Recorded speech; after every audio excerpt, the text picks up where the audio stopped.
Was billed as the world's greatest entertainer, but why did he turn down the opportunity to record a Bond theme? This is first an exclusive here on this channel. Hi, good morning, Neil Sean here in the very heart of London today. Hope you're all keeping well. Listen, just a quick mention. I've been told off for waffling and saying hello to everybody and wishing you well and hoping everything's going well in your world. A lot of people have been writing on some of the comments below basically saying, you know, get to the point. We're not interested in what you've got to say. Give us a story. How rude, I know. Basically, I'm saying to you, everybody out there who I consider a friendship group, our community, those that have been with me from the very beginning, thank you for joining me. And to those that don't like this, well then, you know, as the kids say, jog on. Really, I'm interested in the people that watch this channel. We're all chums. I like to know what you're getting up to, as you do me, hopefully. So for those that say, look, we just simply want the story, either skip along or simply skip off, you know. It's your choice. We're not charging you for this. And the bottom line is, I consider each and every one of you a true friend. I know that sounds a bit corny, but look, we know each other now. We've been together a long time. So more importantly, I like to know what you're up to, and hopefully you like to know what I'm up to. And today I'm going to be sharing with you one of my showbiz stories directly from someone who was absolutely there at the very beginning. We're talking, of course, about the wonderful Bond themes. Now, I don't know about you, but I kind of consider the Bond theme simply to be Dame Shirley Bassey and perhaps Matt Monro. I know there have been other people who have been lucky enough to interview, including the ever-brilliant Sheena Easton, who gave us For Your Eyes Only. Lulu, of course, with The Man with the Golden Gun. That was one of the first Bond themes not to chart. Incredible when you think about it, because I really enjoyed that performance, and as ever I think she's really good vocally, but for some reason the public decided it wasn't to be. But now there was a lot of contentiousness around about the, well, one of my favourite movies from Bond, even if it was a little bit, shall we say, cheesy, Moonraker. Moonraker came around, of course, if you think about it, because it was all the space age, wasn't it, at that particular era when they were filming. And as I've often said here on the show, I've been lucky enough to interview and meet so many wonderful people, including this gentleman, Sir Roger Moore. And Sir Roger was brilliant. And as I say, for him, he obviously liked a Welsh belting diva. He loved Dame Shirley Bassey and apparently was rather upset because he wanted one of his Bond themes at least to be sung by her. And eventually it was. But here's the true background story as to what happened.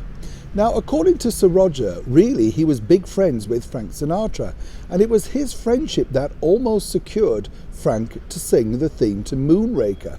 What a wonderful sort of thing that would have been if it had come off.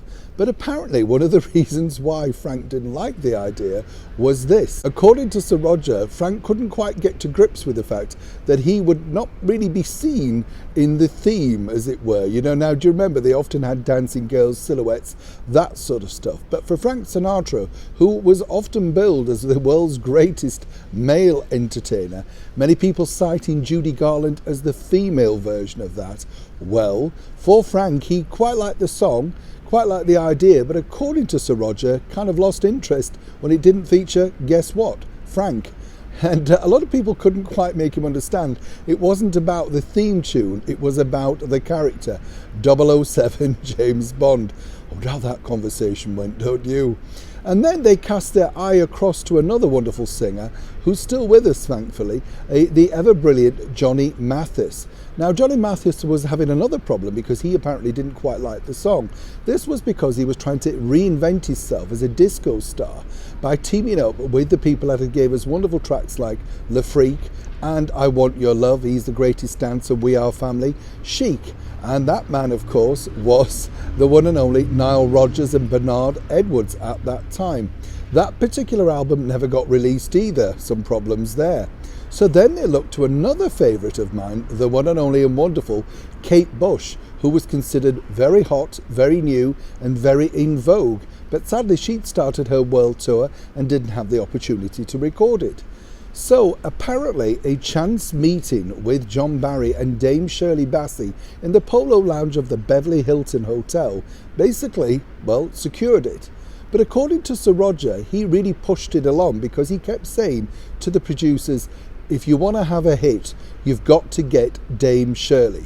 Now, Sir Roger had a thing for Welsh divas, as we found out, because he married one, Dorothy Squires, another belter. And Sir Roger said to me that, look, you know, he felt every Bond theme should be sung by Dame Shirley Bassey. So when she eventually agreed, his wish did come true, even though for Dame Shirley and, of course, John Barry, the writer, and the lyricist Hal David, sadly, it didn't work out in the charts. And apparently Dame Shirley doesn't consider this to be her definitive Bond theme because, as she said, she did it so quickly she hardly had a chance to get to grips with what the song truly was about.